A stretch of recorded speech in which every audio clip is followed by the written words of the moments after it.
Hola, antes que nada quiero agradecer a Imadine por la invitación a presentar una charla que para mí es importante por varias cosas. Primero, porque generalmente el médico radiólogo cada día deja de lado un poquito la realización de estudios ginecológicos por diferentes razones. Y segundo, porque el tema en específico que vamos a tratar hoy realmente se trata poco y por la importancia que reviste con relación a problemas médicos que pudiera tener sintomatología en la mujer, me parece de una importancia relevante. La plática vamos a hablar un poco generalidades con relación a posicionamiento de DIU, el uso del ultrasonido para precisamente verificar el posicionamiento del DIU y algunas complicaciones que durante los años me he encontrado y se las voy a exponer aquí para que vean pues las complicaciones más frecuentes que ustedes pudieran encontrar si ustedes se dedicaran específicamente a buscar las incidencias que se pueden presentar cuando uno coloca un dispositivo intrauterino en una mujer. Vamos a empezar a hablar básicamente de un poquito la historia de lo que es el dispositivo intrauterino. Y son más viejos de lo que uno piensa. Para empezar, les tendría que decir que es el método anticonceptivo más usado en el mundo. Según la ONU, más o menos cuenta para un 14 o un 15% de los métodos anticonceptivos. Y esto es porque es barato, porque se puede colocar en cualquier tiempo o parte del ciclo ovárico. Prácticamente a cualquier mujer se le puede poner. Y si ustedes quieren ponerlo en el puerperio, posparto o después de una cesárea, lo pueden hacer. Para poner como ejemplo otro método que no es tan común, digo que es muy común, comparado con el 14-15%, las pastillas anticonceptivas cuentan más o menos para un 9% de los métodos que se utilizan en las mujeres. El dispositivo intrauterino también puede ser utilizado como tratamiento para algunas patologías, sobre todo los dispositivos que ya cuentan con medicamento incluido, o algunas patologías como sinequias, por ejemplo, para la prevención de sinequias podemos utilizar un dispositivo para evitar una complicación por las mismas sinequias. El dispositivo intrauterino es más viejo de lo que uno piensa. Hipócrates, desde el siglo IV antes de Cristo, ya describía precursores de DIU y sobre todo se utilizaban para evitar embarazos en animales, animales que estaban sometidos a trabajos muy arduos, como por ejemplo las camellas, que trataban de evitar que se embarazaran, sobre todo en esas travesías tan largas a través del desierto. Y los camelleros turcos y árabes también utilizaban una forma de dispositivo al colocar piedritas dentro del útero de las camellas a través de una guía metálica para precisamente evitar los embarazos de estos animalitos en travesías tan pesadas. Fue hasta 1909 cuando el doctor Richter realizó la primera publicación sobre los famosos pesarios de seda y fue hasta 1920 cuando se publicaron el uso de estos anillos de seda en mujeres para tratar de evitar embarazos. En 1962 aparece probablemente antes de la aparición de la famosa T de cobre, la famosa asa de Lipes, el doctor Jack Lipes, que era un profesor de la Universidad de Nueva York en Buffalo, y él describió en 1962 el primer modelo de su famosa asa de Lipes. Pueden ver una fotografía y estoy seguro que todos lo conocen. Un médico chileno en 1969 demostró que poniendo un poco de cobre en las trompas de las conejitas evitaba implantación en esta zona y por lo tanto al DIU lo modificó en su forma, lo hizo en T y le agregó cobre y es el nacimiento a partir de 1969 de la famosísima T de cobre. Por ahí del 2000 se autorizó el uso del DIU más famoso probablemente actualmente, que es el Mirena. El Mirena es un dispositivo que cuenta, además de con su forma y actuar como cuerpo extraño, libera medicamento, libera levonorgestrel y por lo tanto inhibe con una mayor eficacia la posibilidad de un embarazo. Actualmente cada vez hay menos formas de dispositivos, pero es importante que los conozcamos porque seguramente nos vamos a encontrar con algunos de ellos.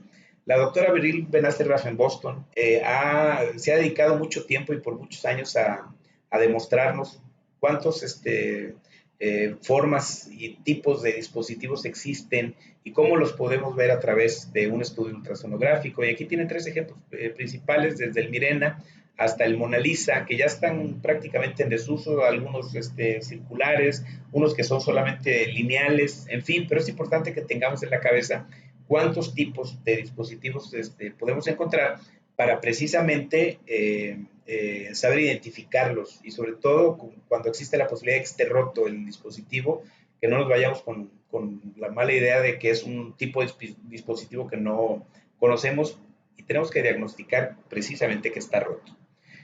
Un artículo muy interesante que ven en pantalla me llamó mucho la atención porque es el estudio más amplio conocido hasta el tiempo que yo hice esta plática, en el que nos habla precisamente de las incidencias que podemos tener cuando colocamos dispositivos, y principalmente las incidencias las podemos describir en dos partes: la perforación uterina o los anclajes y mala posición del dispositivo. Todo esto causa molestias, causa sangrado en la mayoría de los pacientes. En 1930 se reportó la primera perforación uterina por parte de un dispositivo. Se dudaba en aquel tiempo que el dispositivo en sí pudiera ser capaz de perforar el útero. Ya se ha demostrado que sí se puede perforar un útero con un dispositivo intrauterino. Se proponía en aquel tiempo también que la perforación básicamente era por las contracciones uterinas, lo cual también es falso, parcialmente falso, y ahorita lo vamos a ver. Y el consenso es que la perforación puede ocurrir con cualquier tipo de dispositivo. ¿Cuáles son las causas principales para que exista una perforación uterina por un dispositivo? La más importante es que el médico no tenga la experiencia en la colocación de dispositivos. Se considera que después de 50 dispositivos adquieres la experiencia necesaria para poder insertarlo con mayor seguridad, pero también dispositivos que se colocan durante la lactancia, el posparto. Ahorita les voy a explicar por qué produce una mayor incidencia de perforaciones por parte de los dispositivos. Cuando existe poca paridad o ausencia de paridad o hay abortos, también puede producirse perforaciones con mayor frecuencia. La tasa de perforación anda alrededor de 1 por cada 1000 dispositivos colocados. Pueden decir que es baja, pero las molestias y los problemas que le puede ocasionar a una paciente son muy altos. Y la clasificación incluye perforaciones parciales, perforaciones totales, y lo que en inglés, que es un poquito difícil de traducir la palabra embedded, yo la he puesto en todas mis charlas como anclaje miometrial, es decir, se ancla uno de las porciones del DIU hacia el miometrio. Yo lo llamaría anclaje miometrial. Y esta imagen la saqué precisamente de la carátula del artículo que vieron ustedes inicialmente, y es importantísimo que vean la forma como pueden ser, como puede ser perforado el útero, la matriz, pero también la forma que adquieren los dispositivos cuando perforan o tienen una mala posición. Y es importante que se graben todo este tipo de imágenes en flecha, en T, en una T invertida con el eje corto, con los bracitos hacia arriba, etcétera. Esta me pareció muy representativa de algunas de las presentaciones que podemos tener cuando tenemos una complicación en la inserción de un dispositivo. Cualquier perforación, ya sea anclaje o ya sea una perforación total, puede migrar incluso fuera de la matriz del útero. Incluso hay casos reportados en tórax, en abdomen, de dispositivos que migraron después de haber perforado el útero. Y también es importante que determinemos antes de que les quiten el DIU a la paciente si está adecuadamente colocado, porque en algunas ocasiones puede estar anclado y si el ginecólogo lo jala, puede producir sangrados. Hay casos reportados hasta de 2 litros de sangrado en consultorio, simplemente por no tomar la previsión de revisar el dispositivo. Y lo jalan, desgarran el miometrio, puede entrarse una arteria y pueden perder a la paciente en un consultorio. Por lo tanto, reviste una importancia muy, muy alta. La doctora Benacerraf, que mencioné al principio, estudió en el 2009 167 pacientes con dispositivo, de los cuales el 17% lo tenían con una anomalía de colocación. Y aquí viene lo importante, el 75%, 3 de cada 4 pacientes con una anomalía de posición presentaron dolor o sangrado, comparada con un tercio de las pacientes que se presentaban con dolor y sangrado, pero no tenían anormalidad en el dispositivo. Aquí lo importante, prácticamente todos los pacientes que después de ser diagnosticados con una alteración de posición, con dolor y sangrado, al quitar el dispositivo, cesó la molestia, cesaron los síntomas. Para nosotros poder revisar los dispositivos intrauterinos, es importante que les mencione que desde antes de colocarlo debemos de hacer un estudio previo, y ahorita voy a decir por qué. Pero considero que el ultrasonido pélvico, sobre todo el ultrasonido transvaginal, incluso con método tridimensional, es el método de elección para evaluar precisamente la posibilidad de que ese dispositivo o ese útero no sea sujeto de ser utilizado con un dispositivo. La sonohisterografía también puede utilizarse si existieran dudas y vamos a presentar algún caso.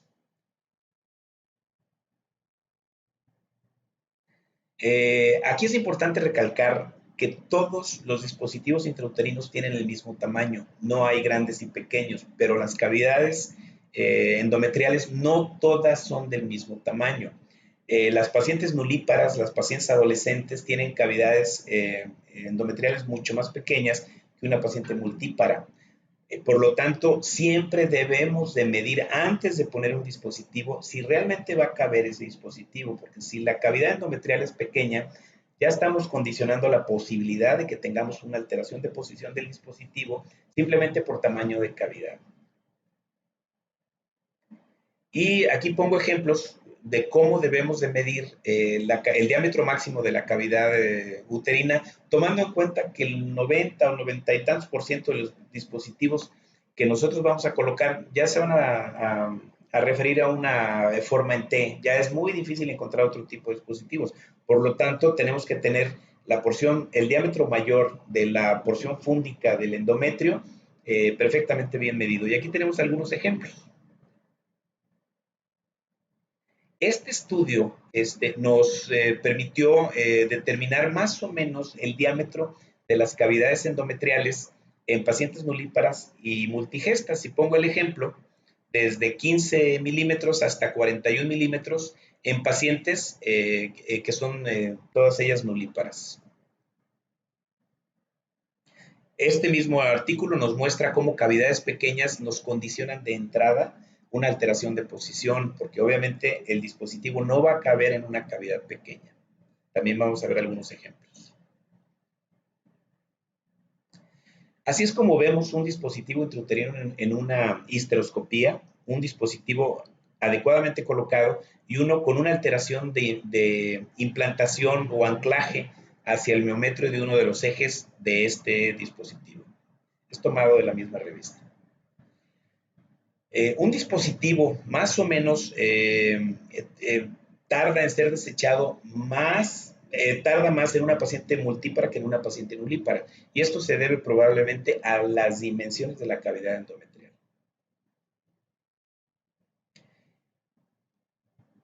Es importantísimo, como les decía, que nosotros podamos determinar que el útero al cual le vamos a insertar un dispositivo intrauterino sea capaz de recibirlo.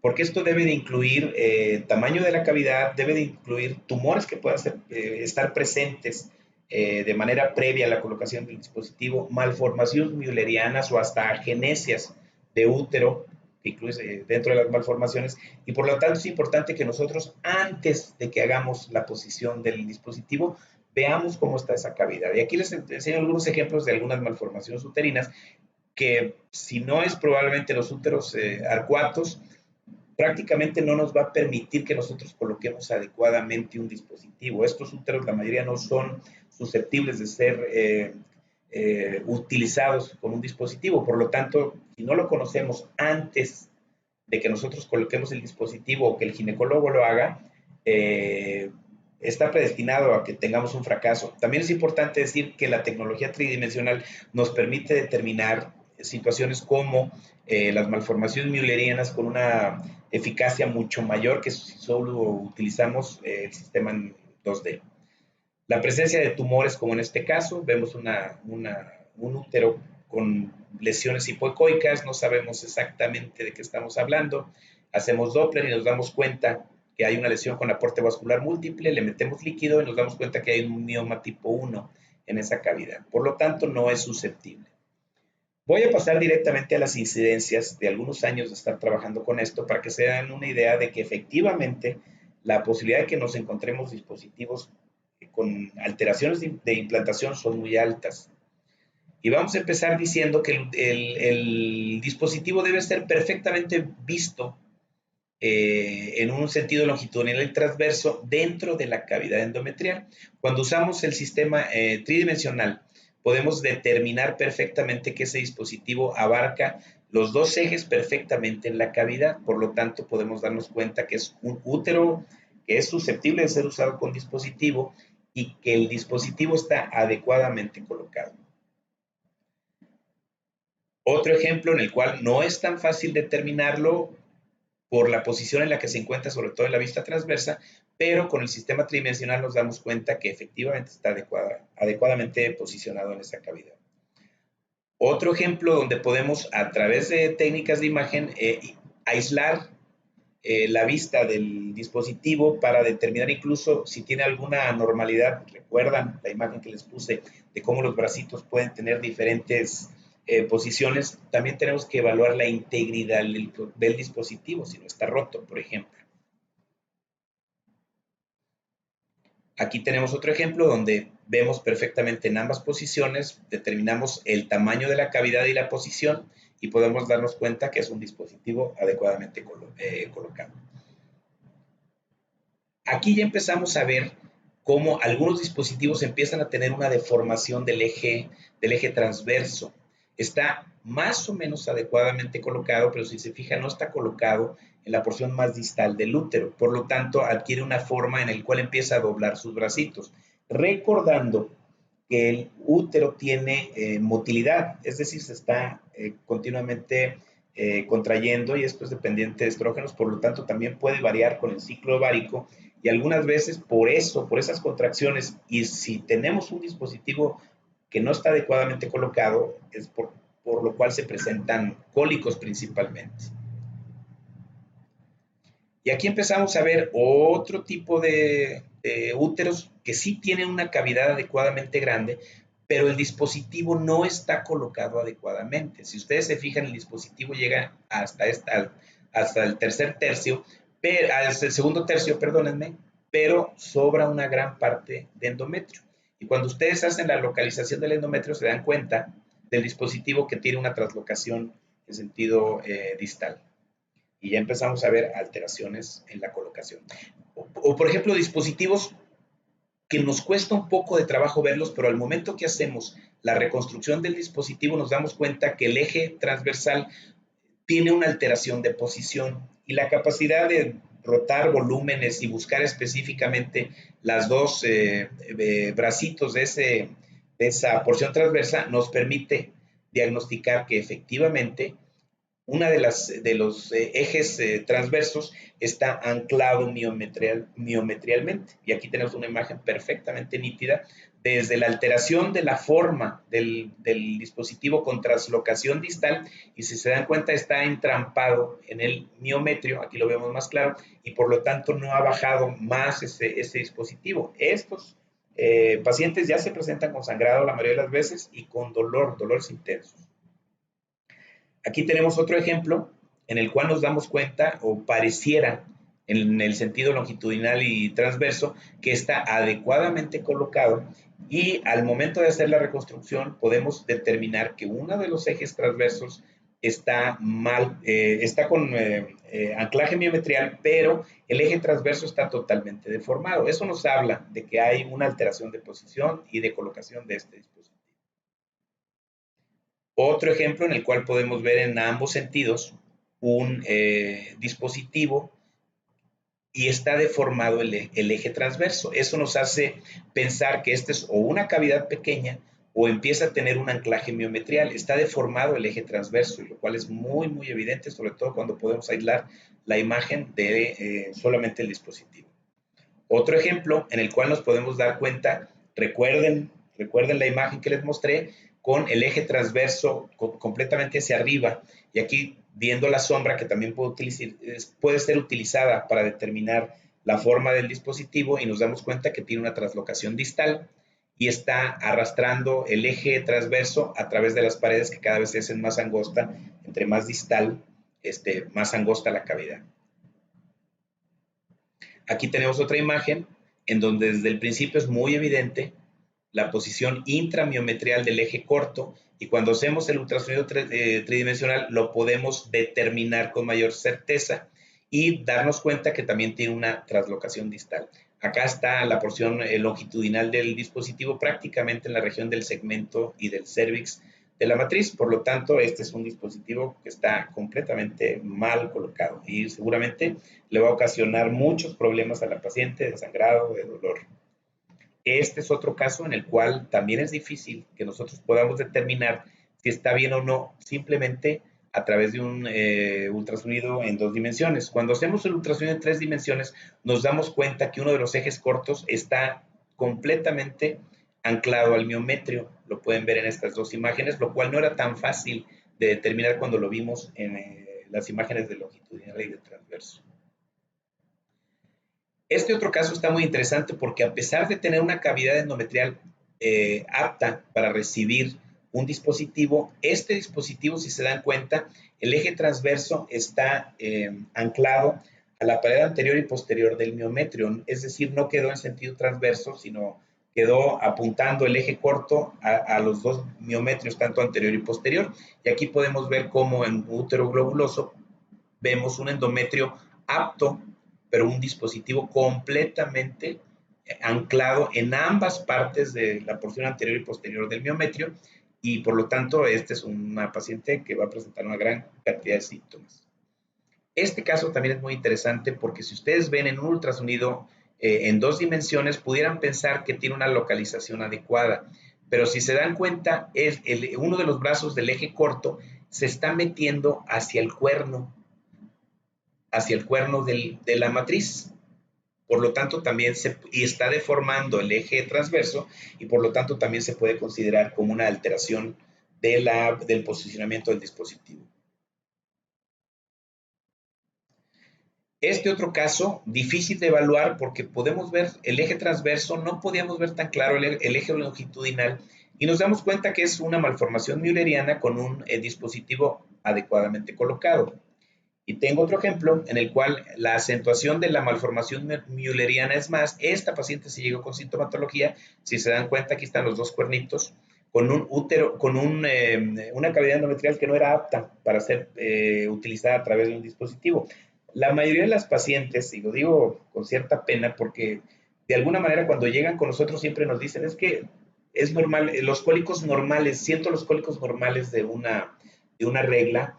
Y cabe decir que a muchas pacientes a veces hay que informarles que el cólico no es normal en una regla, y máxime si tienen un dispositivo y tienen sangrados anormales. La gran mayoría de las veces van a quitarse esos dolores y de esos sangrados si removemos ese dispositivo. Otro ejemplo en el cual podemos ver una alteración completamente del eje, difícil de evaluar en ambas proyecciones longitudinal y transversa, y cuando hacemos el barrido tridimensional nos damos cuenta que uno de los ejes está anclado y tiene una deformación del eje transverso. Otro ejemplo en el cual pudiéramos pensar que está bien colocado, pero dense cuenta de cómo está el eje transverso deformado. Eso quiere decir que hay una alteración en la implantación del dispositivo. Probablemente lo pasaron de más y están haciendo protrusión hacia la parte más distal de la cavidad endometrial. Este caso lo pongo porque es importante decirles que no todos los dispositivos son igualmente ecogénicos y precoicos. Algunos dispositivos, sobre todo el Mirena, no son tan fácilmente evaluables a través de ultrasonido. Y aquí nos podemos dar cuenta que incluso la sombra que produce el dispositivo intrauterino nos puede servir para determinar primero si está íntegro y si está bien colocado. Aquí estamos viendo la cavidad endometrial y la sombra del dispositivo que nos permite determinar que este es un dispositivo que está bien colocado. Este caso es bien interesante porque estamos viendo en las dos imágenes de ultrasonido bidimensional que más o menos está bien implantado el dispositivo, pero en un acercamiento de esta parte nos damos cuenta que empieza a hacer protrusión el eje corto de este lado sobre la pared del miometro. Incluso si se fijan, está abultada la porción externa. ¿Qué quiere decir esto? Una de las causas del anclaje miometrial es precisamente que tengamos uno de los ejes, y recuerden que esto tiene motilidad, el útero tiene motilidad, y hagan cuenta que están presionando todo el día, todos los días, con un palito que tienen ahí adentro, y van a empezar a erosionar esa pared y van a comenzar a introducir ese eje corto a través del miometrio. Probablemente este sea el inicio de un anclaje miometrial que si dejamos pasar algunos años, va a terminar ese eje corto protruyendo perfectamente hacia el miometrio. Si ustedes rascan una pared y están rascándole todos los días, todos los días, todos los días por años, va a llegar un momento que esa pared va a tener un hoyo. Y es lo mismo que sucede en un miometrio que está sujeto de contracciones, y son contracciones fuertes, y por lo tanto vamos a estar erosionando las paredes. Aquí se produce sangrado, se produce dolor. Otro caso, un útero gigante por un gran mioma, difícil de evaluar. Nos pareció que por aquí pudiera andar el dispositivo, por aquí pudiera haber endometrio con un gran mioma, y cuando hacemos el ultrasonido tridimensional podemos determinar que este es un útero miomatoso, pero con un dispositivo adecuadamente implantado en una cavidad apta.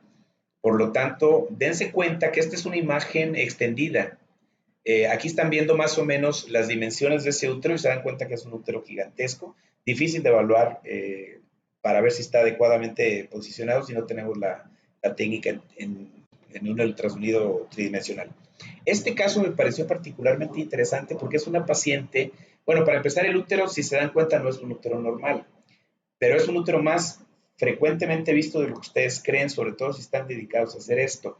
Es un útero puerperal y en muchas instituciones o muchos médicos son proclives a decir, señora, le vamos a poner un dispositivo ahorita que tuvo a su bebé, y lo hacen en la época del puerperio. Si ustedes recuerdan, una de las causas más importantes de perforación del útero es precisamente la colocación de dispositivos en lactancia, en puerperio y en pacientes inmediatamente después de su parto. ¿Por qué? Porque las endorfinas van a estar muy elevadas con la lactancia. La paciente se va a sentir bien, se va a sentir cómoda.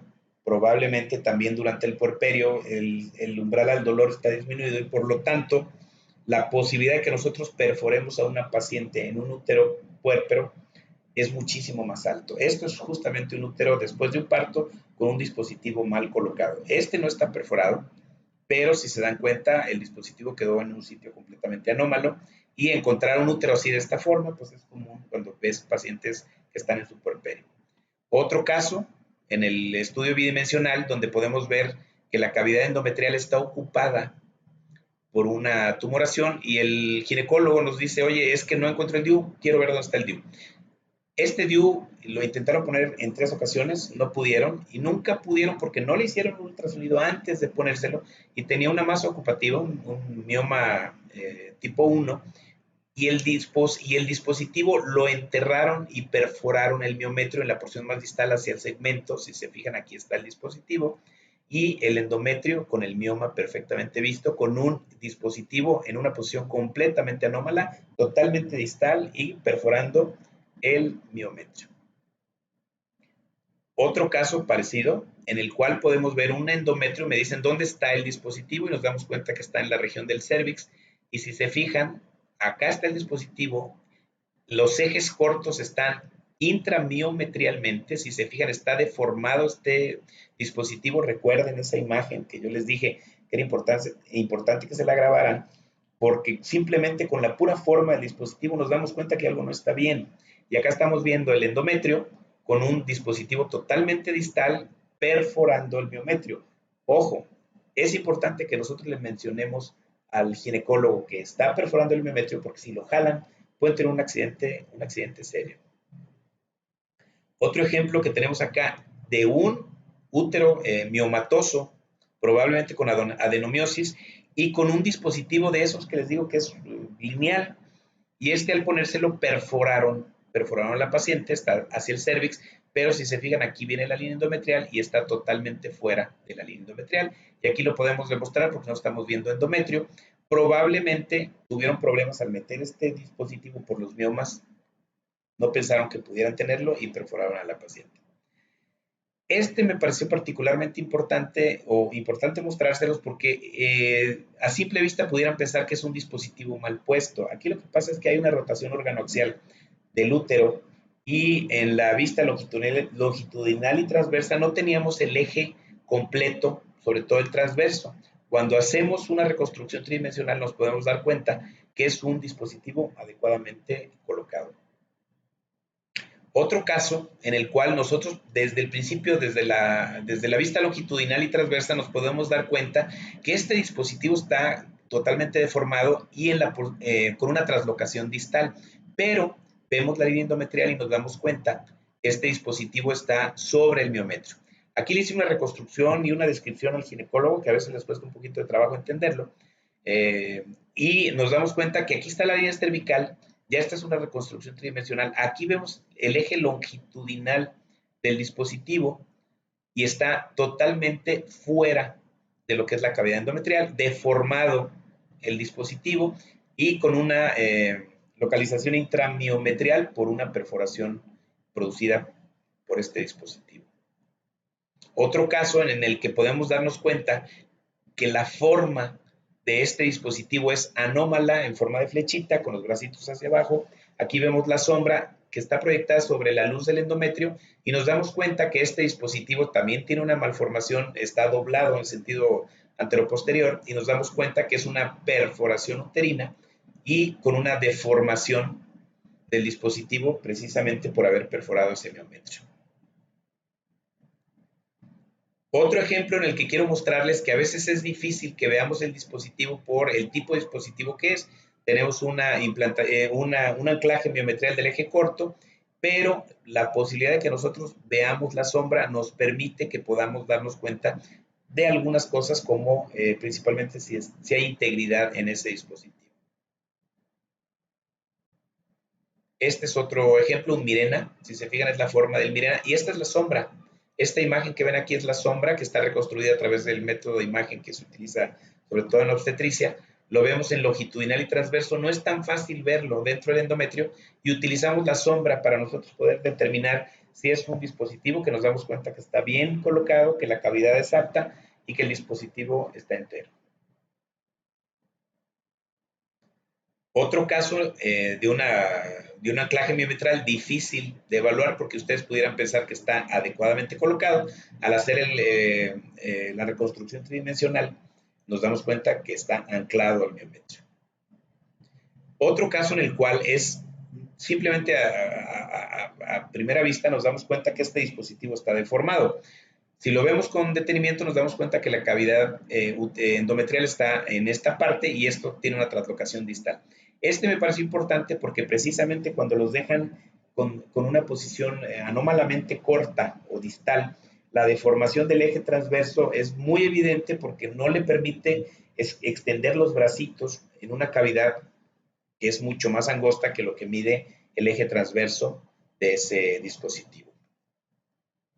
Otro caso con una translocación distal que es vista desde la primera imagen y nos damos cuenta que está con una alteración, aunque es tan amplia la cavidad endometrial que le permite extender los bracitos. Seguramente también tiene pues un conjunto de signos, síntomas que le impiden o que nos hacen que tengamos que revisar este dispositivo y sugerirle que lo retire. Este caso no está fuera de lugar porque estamos viendo esta imagen toda segmentada, en el transverso lo vemos igual, y nos damos cuenta que no es un dispositivo y hay que tener cuidado. Estas son calcificaciones endometriales y no confundir con un dispositivo intrauterino. Y si existe alguna duda, podemos realizar una sonohistografía para determinar con mayor certeza. Aquí me quedaba la duda si estaba anclado o no. Le metimos agua y nos damos cuenta que está adecuadamente colocado en posición y en una cavidad apta a través de una sonohistografía, y ese dispositivo pues lo dejamos ahí puesto. La posibilidad de que nosotros podamos determinar todo este tipo de cuestiones en cuestión de implantación, de integridad, de deformación, nos permite ayudar a una gran cantidad de pacientes que creen que el sufrimiento y el dolor es parte de ser mujer, y no es así. Hay que enseñarle a los pacientes que la regla no debe de doler, no debe de doler de una manera que las incapacite.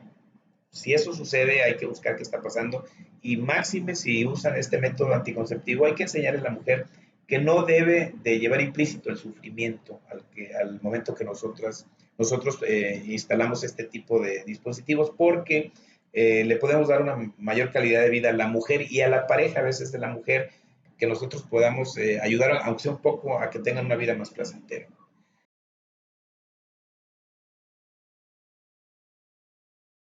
Antes de terminar, quiero agradecer la invitación de Imadine y la atención de todos ustedes, esperando que esto sea de utilidad. Uno de los métodos más manoseados, vamos a llamarle así, por el médico en términos generales, es el ultrasonido.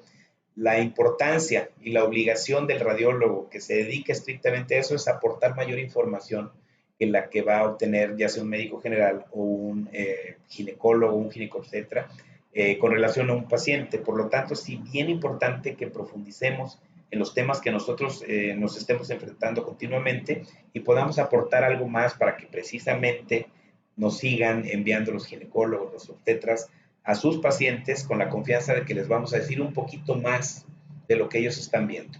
Muchísimas gracias y que tengan un bonito día.